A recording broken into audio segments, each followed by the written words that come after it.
Masih bersama kami di Alo Malang Raya, Inspirasi Malang Raya, dan masih bersama Ibu Dina dan Ibu Afi membahas tentang manajemen nutrisi pada anak dengan obesitas. Nah, tadi ada pertanyaan yang tertunda gitu ya Ibu ya. Bagaimana dengan bayi yang full ASI ini? Apakah bisa terkena obesitas atau mungkin seperti apa? Kalau bayi dengan full ASI, sebenarnya kalau dikatakan full ASI berarti tanpa makan apa-apa. Jadi dia masih 0 sampai 6 bulan.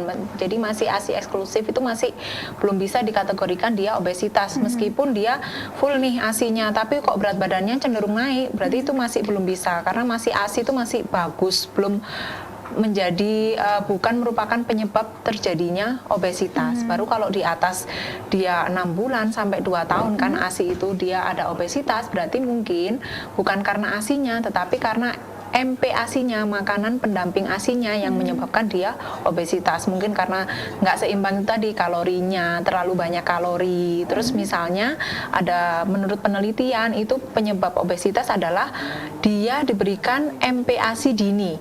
Jadi sebelum 6 bulan dia udah dikasih makanan pendamping ASI, itu yang menyebabkan dia obesitas gitu. Tapi kalau dia full ASI 0 sampai 6 bulan masih belum bisa dikatakan obesitas. Gitu. Jadi obesitas belum bisa dikatakan kalau memang sudah ada makanan lain pengganti ASI seperti yang sudah masuk gitu ya Ibu. Dan untuk Ibu Afi nih, bahayanya obesitas sendiri nih Ibu apa sih? Iya, baik. Jadi sama halnya ya ketika obesitas dia mengenai dewasa ataupun anak-anak. Yang banyak sekali kita jumpai ketika obesitas itu mengenai pada anak-anak, biasanya yang pertama kalau dia sudah 3 tahun nih, kemudian teman-temannya pada lari, tapi dia lari sebentar aja udah capek. Yang pertama dia akan merasa minder secara psikologi anaknya. Kemudian yang kedua, ketika kegemukan itu maka akan banyak resiko penyakit yang akan muncul pada anak tersebut. Nah, jadi kegemukan itu adalah salah satu faktor dari beberapa penyakit seperti diabetes. Sekarang kan sudah banyak nih anak-anak masih kecil, misalnya 6 tahun, kok sudah kena diabetes gitu, ya gitu. Jadi seperti yang dikatakan Bu Dina tadi, sebaiknya ketika dia masih 6 bulan, ketika dia masih ASI eksklusif, kemudian ibunya masih mampu nih, pompa ASI-nya masih bagus, maka tidak perlu kita tambahkan susu formula. Gitu. Jadi sebenarnya susu formula itu tidak wajib seperti itu ya Bu Dina, ketika ASI ibunya itu memadai. Kemudian terkait MPASI ya, jadi biasanya ibu-ibu itu kelihatan atau saudara-saudara bahkan nenek kita ya, ketika melihat anak itu gemuk, mereka ikut cenderung bahagia, seneng gitu. Padahal indikator sehat itu bukan pada gemuk. Sebenarnya seperti itu. Jadi indikator sehat itu ialah berat badan yang ideal, bukan yang terlalu gemuk yang seperti ginuk-ginuk, malah itu ternyata tidak bagus untuk kesehatan si kecil gitu. Jadi yang disarankan Bu Dina itu adalah terkait 4 bintang tadi, tidak memberikan empati terlalu dini. Biasanya ketika 6 bulan ya sudah full ASI, maka tidak perlu ditambahkan yang namanya bubur. Biasanya pisang gitu ya. Gitu. Jadi 6 bulan usahakan full ASI untuk mencegah kegemukan pada bayi. Gitu. Apakah obesitas sendiri ini juga bisa menghambat pertumbuhan pada bayi itu sendiri? Karena memang saya pernah melihat kasus seperti itu ya, bahwa bayi umur 1,5 tahun masih belum bisa berdiri maupun jalan seperti itu. Itu apakah memang bisa dikategorikan karena obesitas atau seperti apa? Karena memang anaknya pun juga kurang aktif karena mungkin terlalu gemuk seperti itu. Iya, jadi kegemukan bisa menjadi salah satu faktor terjadi keterlambatan dari tumbuh dan perkembangannya, betul. Jadi biasanya di usia 13 atau 14 bulan dia sudah bisa terantanan jalan, tapi karena dia terlalu gemuk, kadang untuk berdiri saja dia harus masih dibantu, sehingga ketika teman-temannya sudah pada lari dia masih dibantu ditatah misalnya, seperti itu. Jadi benar sekali yang disarankan oleh Bu Delina itu tadi, kembali ke menu makan. Jadi bayi sehat itu bukan pada bayi yang gemuk, bayi yang kinuk-kinuk, bukan. Tapi bayi yang sehat itu adalah bayi dia yang berat badannya ideal, sehingga pertumbuhan dan perkembangannya sesuai dengan usia bayi tersebut gitu. Jadi memang cenderung keterlambatan perkembangannya. Jadi waktunya duduk mungkin dia akan duduk, tetapi dia di atas 10 bulan. Harusnya kan mulai duduk kan 6 bulan ke atas kayak gitu. Mungkin yang lebih cenderung kelihatan itu di keterlambatan proses kognitifnya atau berpikirnya, itu cenderung bayi-bayi yang memiliki riwayat kegemukan atau anak balita yang dia mempunyai riwayat obes itu cenderung lebih terlambat dalam berpikir dibandingkan dengan anak-anak seusianya, sebayanya yang dia berat badannya ideal. Jadi cenderung terlambat untuk berpikirnya gitu. Dan kurang aktif biasanya kalau anak obesitas, jadi untuk menurunkan berat badannya pun sedikit susah seperti itu. Nah, betul. Ini untuk bagaimana dengan mungkin bayi atau anak-anak yang sudah terlanjur terkena obesitas nih, seharusnya untuk diet dan lain-lain nih seperti apa sih yang bisa dilakukan? Kalau dia sudah pasti terdiagnosis obesitas, mungkin bisa mengikuti diet traffic light untuk anak obesitas yang merah, kuning, hijau tadi. Ditambahkan pemantauan berat badannya rutin setiap bulan dan diberikan target. Jadi dia punya target menurunkan berat badan itu 0,5 kilo minimal dalam seminggu. Jadi kalau sebulan paling enggak harus turun 1-2 kilo targetnya dari berat badannya itu. Kemudian dia harus bisa mencapai penurunan 20% dari berat badannya dia untuk mencapai berat badan ideal. Kan tidak secara instan, jadi butuh waktu, butuh bulanan bahkan sampai tahunan. Jadi setiap bulan tuh harus ditarget 1-2 kilo sehingga bisa mencapai berat badan ideal. Itu yang dari pemantauan berat badan. Kemudian yang paling penting itu adalah peran dari orang tua. Sebenarnya yang namanya balita kan otomatis dia makanan, kemandirian tuh masih tergantung pada keluarga. Jadi bagaimana peran orang tua untuk bisa menurunkan berat badannya si adik itu. Jadi mulai dari makanannya diatur, kemudian aktivitas yang paling penting. Jadi zaman sekarang itu nggak akan pernah lepas dari gadget gitu ya. Jadi itulah menjadi faktor penyebab juga dari obesitas. Jadi cenderung apa yang dikatakan kalau di istilah kami adalah sedentary lifestyle. Jadi pola hidup yang cenderung duduk, pasif gitu ya. Jadi seperti menonton TV, main gadget, main komputer, main laptop, main game, itu akan dia, yaitu tadi yang seperti dikatakan, jadi nggak seimbang antara yang dimakan terlalu banyak, tapi energinya nggak digunakan untuk aktivitas. Jadi aktivitas perlu diatur, paling nggak dia melakukan latihan fisik 30 menit setiap hari. Perharinya 30 menit, bisa berenang, bersepeda, menari, bulu tangkis. Jadi yang memang membutuhkan energi yang banyak itu dari segi aktivitas gitu. Oke. Dan untuk obesitas sendiri ini apakah memang dikarenakan karena makanan seperti itu, apakah memang ada mungkin ada dari faktor-faktor lain yang bisa mengakibatkan obesitas, ataukah memang hanya dari asupan yang masuk ke dalam tubuh saja? Apakah mungkin ada dari faktor lain seperti itu, apa tidak? Memang tidak ada, hanya dari makanan saja? Iya. Jadi penyebab dari obes itu multifaktor ya. Jadi yang pertama itu bisa karena hormonal. Jadi hormonal itu keturunan ya.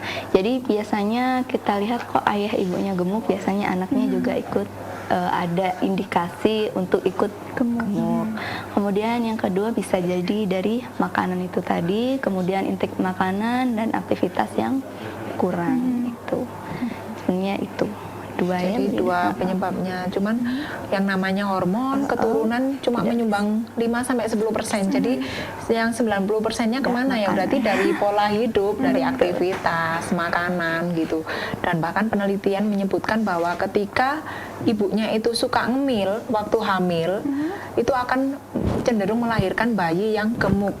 Ya di atas 4 kilo, bayi baru lahir di atas 4 kilo kan termasuk dia bayi besar gitu. ya. Jadi itu juga akan bisa kalau nggak dijaga makanannya, dilos terus sampai dia balita, sampai dia usia sekolah, dia akan terus meningkat, Berisiko. cenderung berisiko. Kemudian ibu yang memang waktu hamil dia indeks massa tubuhnya dia melebihi normal, dia cenderung akan melahirkan bayi yang besar. Kemudian nanti kalau ketika ibunya suka ngemil, makanan yang disediakan di meja makan cenderung yang berkalori, berlemak, maka anak itu akan mengikuti orang tuanya. Yang namanya anak kan peniru ulung gitu ya. Jadi bahkan gaya makan pun, kemudian makanan yang dimakan dia akan cenderung mengikuti orang tuanya. Itulah yang bisa menjadi faktor penyebab obesitas gitu. Oke, nah ini mungkin untuk ibu-ibu di rumah yang mempunyai anak yang mungkin sudah terlanjur suka ngemil gitu ya, sudah badannya sudah terkena obesitas tapi tidak bisa berhenti untuk makan yang manis-manis dan ngemil seperti itu tadi. Nah ini bagaimana nih cara ibu itu untuk mengurangi seperti itu kalau anaknya sudah terlanjur suka ngemil gitu? Nah, kalau ngemil memang susah banget dihentikan. Coba ngemilnya itu kalau kita ngemil cenderung kita ngemilnya suka yang kalori ya, kayaknya kerupuk, kemudian biskuit itu kan karbohidrat semua. Kita coba ganti pakai buah-buahan karena buah sayur misalnya nih brokoli coba dimodif digoreng misalnya. Mungkin anak akan nggak suka ya makan brokoli rebus tuh, nggak bakalan suka. Jadi bagaimana caranya, meskipun digoreng pun pakai minyak, kemudian pakai tepung juga ada karbohidratnya, tapi setidaknya kan tidak full karbohidrat. Jadi bisa dimodifikasi digoreng atau diapain ya, diolah menjadi dalam bentuk kue atau di jus, buah sayuran yang di jus ya dicampur sama yogurt misalnya, itu akan jauh lebih sehat gitu daripada ngemil yang dia gorengan kalori. Jadi bisa diubah menjadi ngemil yang buah sayur yang tinggi serat, karena kalau tinggi serat itu dia menahan rasa lapar, jadi kita merasa cepat kenyang dan juga penyerapannya itu lebih cepat daripada karbohidrat. Jadi cenderung ketika masuk ke dalam tubuh itu tidak disimpan menjadi cadangan lemak gitu. Jadi bisa diganti untuk camilannya gitu.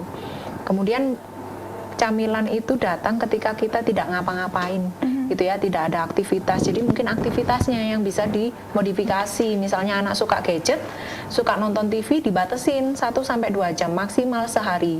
Jadi itu yang penting. Jadi harus dibatasi kita sedentary lifestyle-nya. Jadi diubah menjadi bersepeda, lari-lari. Kalau sepedaan kan nggak mungkin dia sambil ngemil kan. Jadi bisa lewat aktivitasnya dimodifikasi juga gitu.